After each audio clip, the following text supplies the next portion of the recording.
안녕하십니까. 전국 고교생 경제앞마당 주관식 문제풀이를 진행할 한경동입니다. 여러분이 주관식 문제를 대비하고 잘 볼 수 있도록 이 시간을 마련했습니다. 자, 그럼 시작해 볼까요?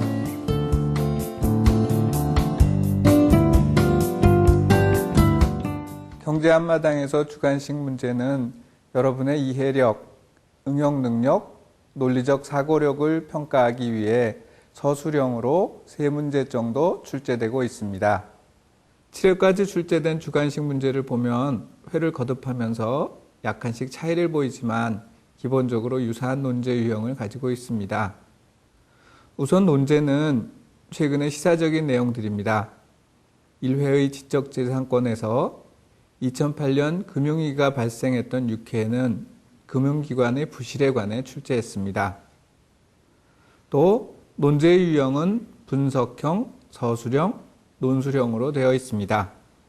자료를 이해하고 적용해보며 문제 해결 능력을 확인할 수 있는 유형입니다. 1회에서 3회까지는 분석적인 서술형 문제가 출제되었고 4회에서 6회까지는 분석적인 서술형 문제와 논술형 문제가 같이 출제되었습니다. 특히 분석적인 문제에 간단한 계산을 하도록 하였습니다. 7회에서는 논술형 문제를 제외하고 4회에서 6회까지의 유형을 따르고 있습니다.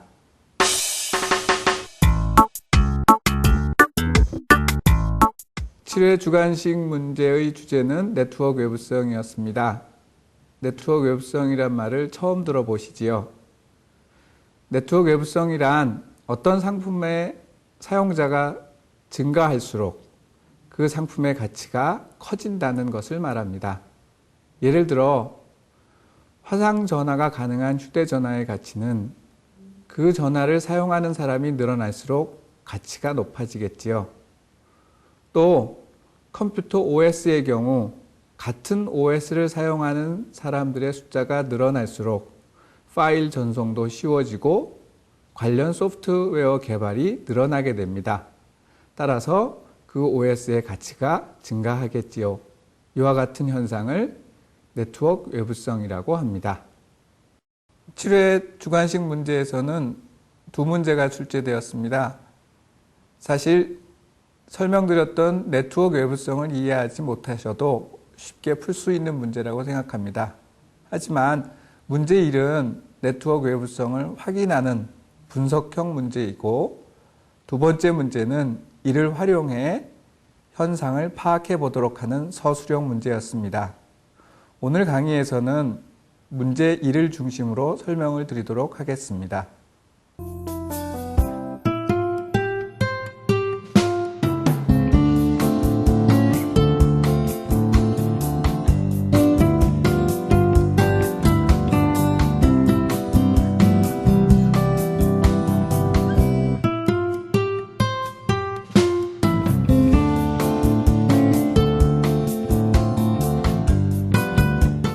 다현 선생님은 3PM의 가입비를 1인당 22,000원으로 정하고 학생회원을 모집하였으나 아무도 지원하지 않았습니다.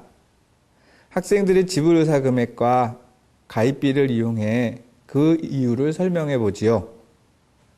이 문제는 지불 의사 금액과 가입비를 계산할 수 있는가를 묻는 문제입니다. 동아리 학생이 없는 상황에서는 가입 시 지불 의사금액이 가장 높은 학생은 준구입니다. 준구의 지불 의사금액은 9,000원이고 이 9,000원은 3PM의 가입비 1인당 22,000원보다 작습니다.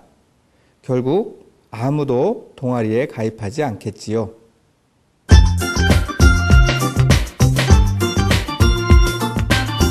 수정 선생님은 낙담하고 있는 다현 선생님에게 학생회원을 모집하려면 학생들에게 인센티브를 줄 필요가 있다고 조언하였습니다.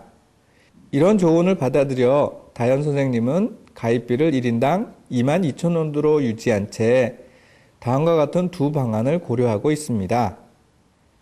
첫 번째 방안은 준8과 준9의 가입비를 면제하는 방안입니다. 두 번째 방안은 준6, 준7, 준8, 준9에게 가입비를 면제하는 방안입니다. 두 방안에 따른 최종적인 학생 회원수를 구해보고 그 이유를 설명해 보지요. 첫 번째, 준8과 준9의 가입비를 면제해 주는 방안을 생각해 보지요. 현재 준8, 준9가 가입되어 학생 회원수는 2명입니다. 이때 지불 의사 금액이 가장 높은 준7도 지불 의사 금액은 3 곱하기 7,000원, 21,000원입니다.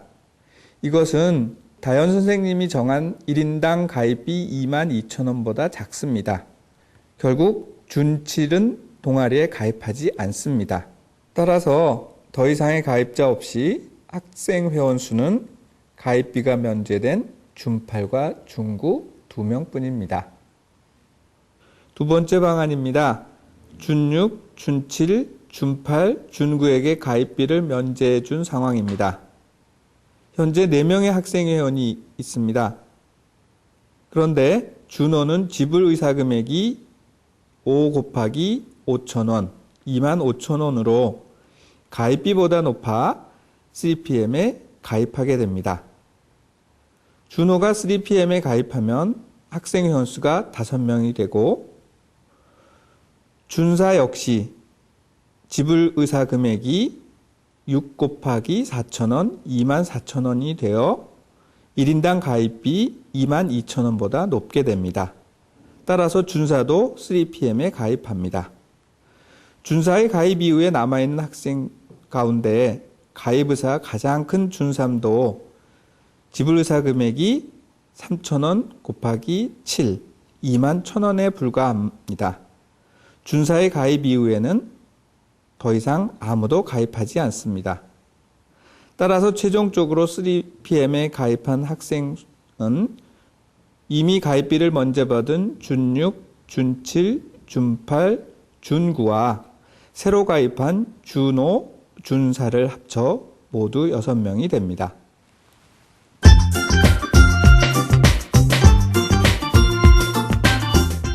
다현 선생님은 힙합 공연도 함께 준비하기 위해 전체 학생 회원들로부터 걷는 가입비 총액을 최대화하고자 합니다.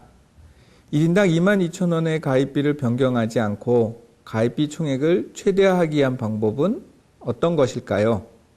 이때 가입비를 면제해 주어야 하는 학생들을 나열해보고 최종 가입자 수와 가입비 총액을 구하고 그 이유를 설명해 보지요. 가입비를 최대화하려면 가입자는 많게 하고 가입비 면제자는 적게 해야 합니다. 만약에 한 명의 가입비를 면제하면 나머지 학생의 지불 의사 금액이 가입비보다 작으므로 더 이상의 가입자는 없었습니다. 2명의 가입비를 면제하면 회원수가 아무리 크더라도 준1과 준2는 지불 의사 금액이 가입비보다 작으므로 이들의 가입비를 면제하는 것이 바람직합니다. 이때 준9와 준8은 지불 의사 금액이 각각 27,000원과 24,000원이 되어 3PM에 가입합니다. 이제 학생 회원수가 4명이 되면 준7, 준6, 준5는 가입 시 지불 의사 금액이 각각 35,000원, 3만원, 25,000원이 되어 역시 3PM에 가입합니다. 학생 회원수가 7명이 되면 준4와 준3은 지불 의사 금액이 각각 32,000원, 24,000원이 되어 역시 3PM에 가입하게 되고 결국 모든 학생이 3PM에 가입합니다. 만약 준1과 준2에게 가입비를 면제해 주지 않으면 현재의 가입비 수준에서는 가입할 의사가 없으므로 이들 이외의 학생에게 가입비를 면제하면 가입비를 내는 가입자 수가 감소하게 됩니다. 따라서 준1과 준2의 가입비를 면제하는 것이 가입비 총액을 최대화하는 유일한 방법이 됩니다. 이때 7명의 학생이 가입비를 내게 되어 총 가입비는 7 곱하기 22,000원, 즉 15만 4천원이 됩니다. 이 문제에서 다룬 네트워크 외부성이 존재할 때 수요공과 균형을 나타낸 그래프입니다. 공급은 22,000원에서 수평선으로 되어 있고 수요 곡선은 점선과 계단형 그래프 형식으로 나타나 있습니다. 일반적으로 수요 곡선은 우하향하는 형태를 갖는 데 비해서 이와 같이 네트워크 외부성이 존재하는 경우 수요 곡선은 종을 눕혀놓은 듯한 모양을 가지게 됩니다. 따라서 공급 곡선과 수요 곡선은 A, B, C 세 점에서 만나게 됩니다. B점의 경우 공급 곡선과 수요 곡선이 만나 균형이지만 이 점은 불안정한 균형입니다. 다시 말해 가입자 수가 3명 미만인 경우에는 A점으로 이동하려 하고 3명이 넘어서는 경우 C점으로 이동하려 한다는 것을 나타내고 있습니다. 다시 말해 네트워크에 가입한 회원수가 3명을 넘어서 4명, 5명이 되는 경우 급속하게 네트워크를 구성하는 회원수는 증가하게 된다는 것을 보여주고 있습니다.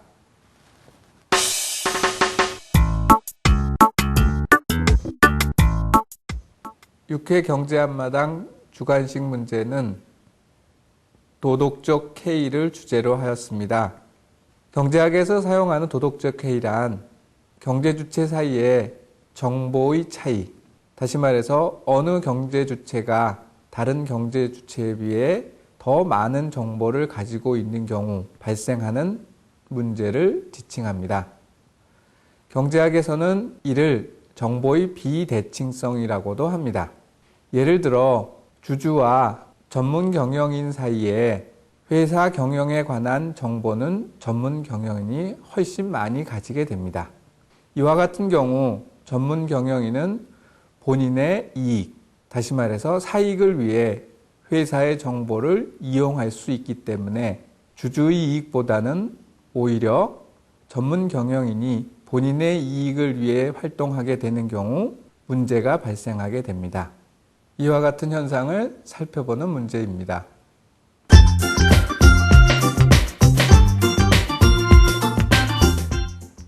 다음 자료에서 지성의 선택에 따른 지성과 학교의 기대 편익을 각각 계산해 보세요.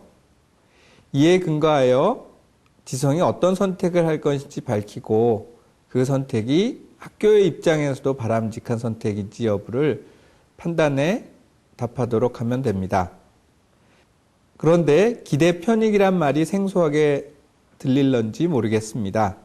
기대 편익이란 기대값을 계산하여 나타나는 편익을 이야기합니다. 기대값을 계산하는 방법은 다음과 같습니다.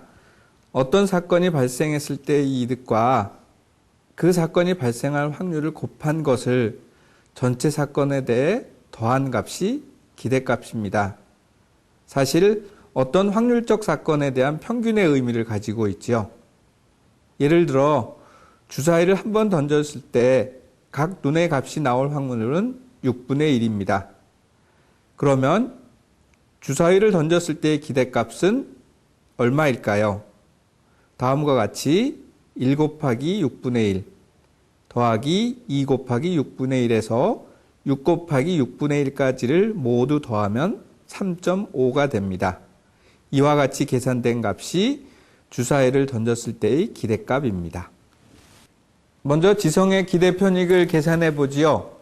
지성은 공부를 할 수도 있고 하지 않을 수도 있습니다. 공부를 할 경우에 기대 편익은 문제가 쉬울 수도 있고 어려울 수도 있습니다. 따라서 문제가 쉬울 경우 확률은 0.8이고 어려울 때는 0.2입니다. 결국 공부를 할 경우에 기대 편익은 0.8 곱하기 90 더하기 0.2 곱하기 90 해서 90이 됩니다.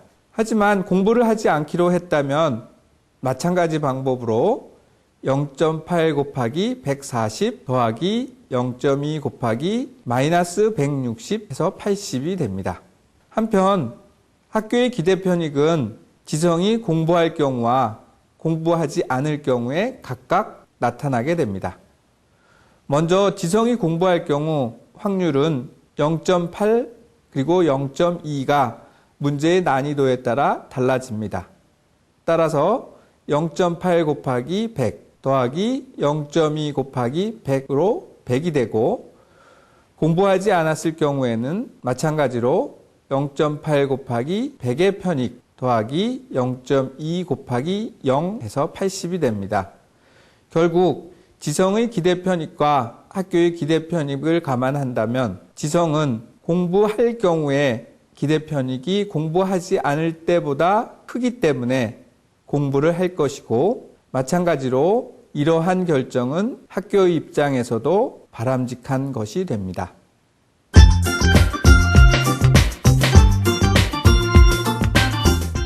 지성이 공부하지 않았는데 시험이 어렵게 출제되었을 경우 학교의 기대 편익을 높이려는 장 감독의 결정은 무엇이 될지 근거를 들어 답해 보십시다.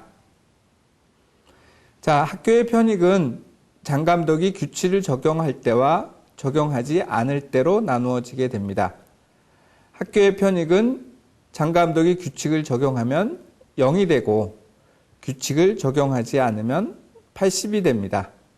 따라서 장 감독은 당연히 규칙을 적용하지 않으려 하겠지요. 이것이 근거가 됩니다.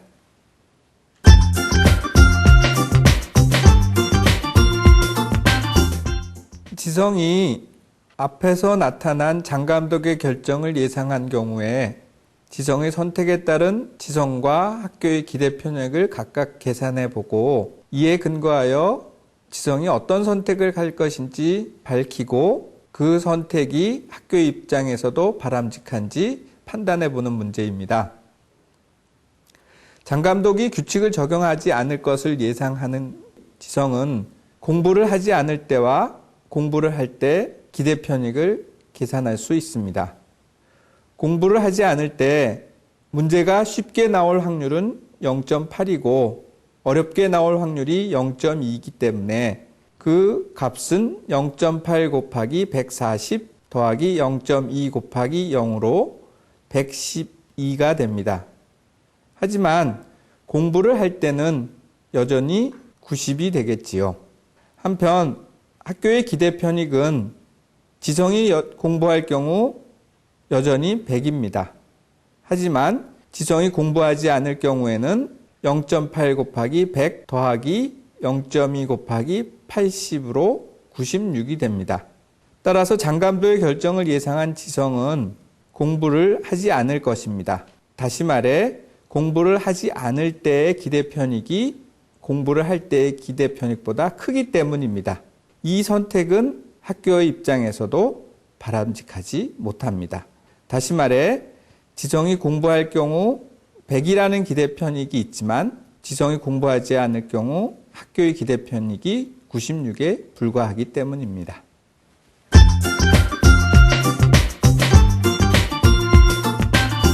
이제 장 감독은 지성이 시험을 망친 경우 규칙을 적용하지 않고 시합 출전을 허락하더라도 야구장 청소를 하는 벌칙을 주기로 했습니다.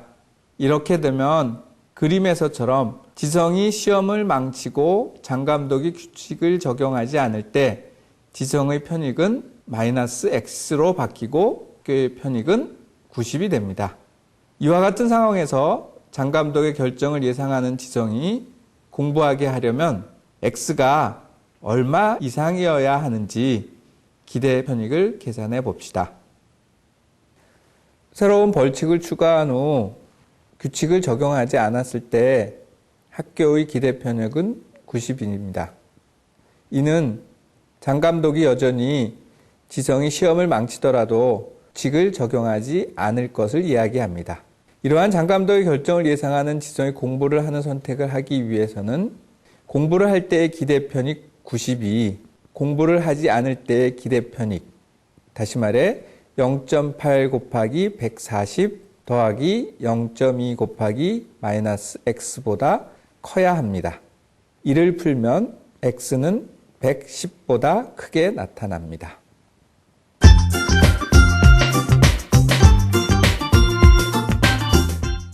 세 번째 문제는 문제 1과 문제 2의 결과를 이용하는 문제입니다. 다음 자료에서 문제의 1과 문제의 결과에 나타난 지성과 장감독의 역할이나 행위를 바탕으로 주어진 자료 1과 자료 2의 현상을 진단한 후에 문제 2의 3에 나타난 사례와 유사한 정책 수단을 자료 3에서 모두 찾아 열거하고 그것들의 공통적인 속성을 이용해 자료 1의 일부 경제학자들이 지적하는 문제를 해결할 수 있는 방안을 논술하는 것입니다. 문제 1과 문제 2의 지성과 장감독은 각각 자료 1과 자료 2의 금융기관과 정부에 비유할 수 있습니다. 자료 1에서 개별 금융기관의 부실이 전반적인 금융위기로 확산되는 것을 우려하는 정부는 부실한 금융기관을 불가피하게 지원하게 됩니다. 이와 같은 것은 마치 지성이 야구 시합에 출전하지 못하면 학교가 손해를 볼 것을 우려하는 장감독이 지성이 시험을 망치더라도 규칙을 적용하지 않고 출전을 허용하게 되는 경우와 같습니다. 자료 2는 금융기관의 도덕적 해이 문제라는 것을 지적하고 있습니다. 부실이 생기면 정부가 지원해 줄 것으로 예상하는 금융기관은 더 큰 위험을 추구하는 공격적 투자 행위를 반복하게 됩니다.